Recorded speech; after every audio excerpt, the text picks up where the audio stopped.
ప్రపంచమంతా క్రీస్తు యేసు యొక్క జననం గురించి చెప్పుకుంటున్నారు. కాబట్టి క్రిస్మస్ గురించి చెప్పుకున్నారు. అసలు క్రిస్మస్ అంటే ఏమిటి చెప్పండి. ఎవరన్నా మిమ్మల్ని అడిగితే అయ్యా క్రిస్మస్ అంటే ఏమిటి అంటే ఏం చెప్తారు? క్రీస్తును కలిగి ఉండడం క్రిస్మసా, క్రీస్తుని వెంబడించడం క్రిస్మసా, క్రీస్తుని మహిమపరచడం క్రిస్మసా, లేకపోతే క్రీస్తును ఆరాధించడం క్రిస్మసా? చెప్పాలి కానీ చెప్పండి కదా. యేసు క్రీస్తు ప్రభువాన్ని ఆరాధించుట అంటే ఆరాధన అనుభవంలోనికి రావాలి.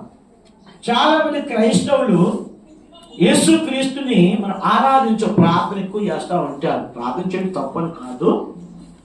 కాబట్టి ఇక్కడ దేవుని వాక్యంలో మనం చూస్తే ఇక్కడ క్రీస్తు యేసు యొక్క జననము చాలా చారిత్రాత్మకమైనటువంటి సంగతి.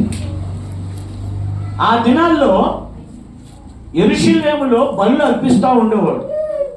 ఆ బలుల కొరకే శ్రేష్టమైన గొర్రెలు కాపర్లు ఏం చేస్తున్నారంటే బలి కొరకే సిద్ధపరుస్తున్నారు.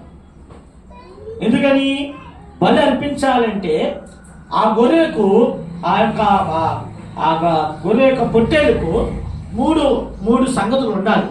ఒకటి ఏంటంటే ఏడాది అయి ఉండాలి, రెండవది ఏముండాలి మగదై ఉండాలి, మూడవదిగా ఏమై ఉండాలి కళంకమేమి అంటే గుడ్డుది కానీ పుచ్చిది కానీ లేకపోతే మచ్చది కానీ లేకపోతే చూడండి ఏరికి పనికిరాదు చూడండి.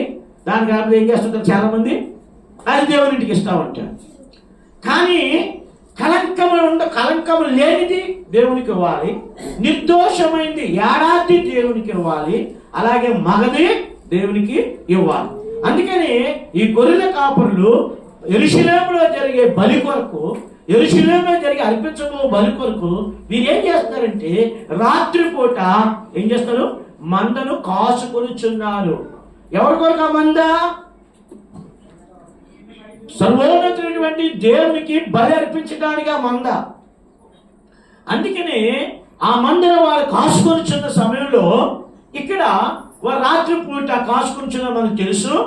అయితే అక్కడ ఏం రాబడిందంటే మిక్కిలి ప్రకాశమానమైన ఒక దూత వారి దగ్గరకు వచ్చినప్పుడు ఆ దూత వస్తూ ఏం తీసుకొచ్చింది? సువార్త తీసుకురాలా, మహిమను తీసుకొచ్చింది. చూడండి అక్కడ